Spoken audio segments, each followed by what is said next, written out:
కవిత బెయిల్పై కీలక వ్యాఖ్యలు చేశారు కాంగ్రెస్ నేత జగ్గారెడ్డి.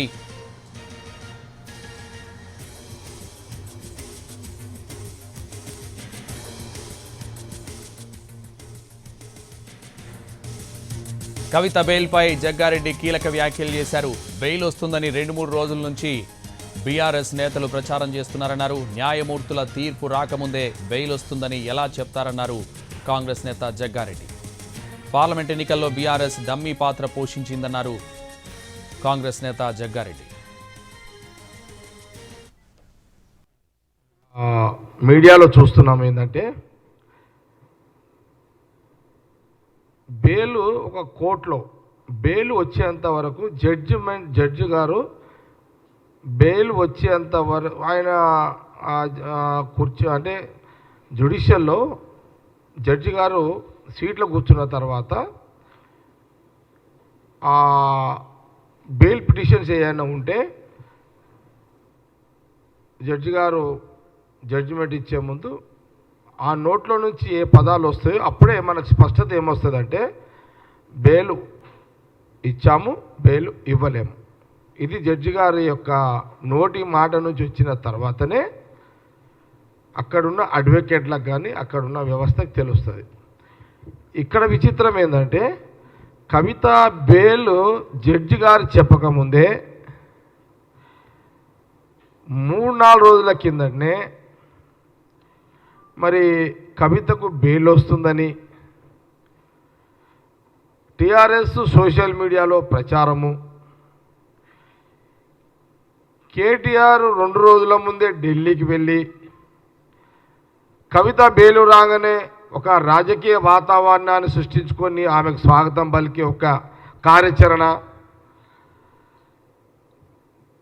దీన్ని చూస్తుంటే మనకేమనిపిస్తుంది,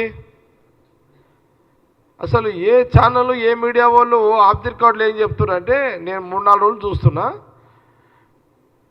బెయిల్ వచ్చేస్తుంది అయిపోయినట్టే, బెయిల్ వస్తుంది అయిపోయినట్టే అని ఇక్కడ రిపోర్టర్లు చెప్తున్నారు. తెలంగాణ గడ్డ మీద రిపోర్టర్లు చెప్తున్నారు. అంతా జడ్జి చెప్పాల్సిన జడ్జిమెంట్ని ఈడ ఈడ రిపోర్టర్లే చెప్పేస్తున్నారు. ఈడ వాళ్ళు బీఆర్ఎస్ రిపోర్టర్లే చెప్పేస్తున్నారు. ఇది విచిత్రమైన సంఘటన.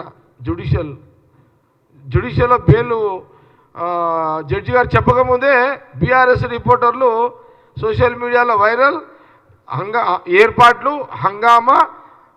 ఈ 5 నెలలు ఆమె జైల్లో ఉన్నదానికి ఆమెను కొంత బాగా ఎక్స్పోజ్ చేసి కొంత దాన్ని క్రెడిట్ రాజకీయంగా బెనిఫిట్ తీసుకోవాలని ఒక డయాగ్రాము ఒక డిజైను. ఇది విచిత్రమైన. జడ్జి గారు చెప్పకముందే టీఆర్ఎస్ రిపోర్టర్లు జడ్జిమెంట్ ఇచ్చేసారు.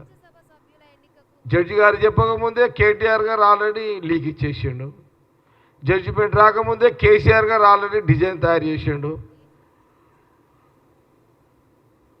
ఇప్పుడు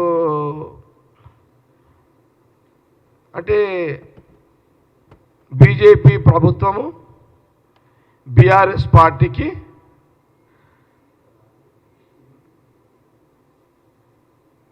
ఈ వాళ్ళ యొక్క ఒప్పందాలు అంటే ఇప్పుడు బీజేపీ ప్రభుత్వము జడ్జి ఇవ్వకముందే కేసీఆర్కి కేటీఆర్కి హరీష్ రావుకి బెయిల్ వచ్చేస్తుంది ఫలానా రోజు అని వారు చెప్పడము, దాని తగ్గట్టుగానే జ్యుడిషియల్ జడ్జిలు బెయిల్ ఇవ్వడము, వీళ్ళు మొదలే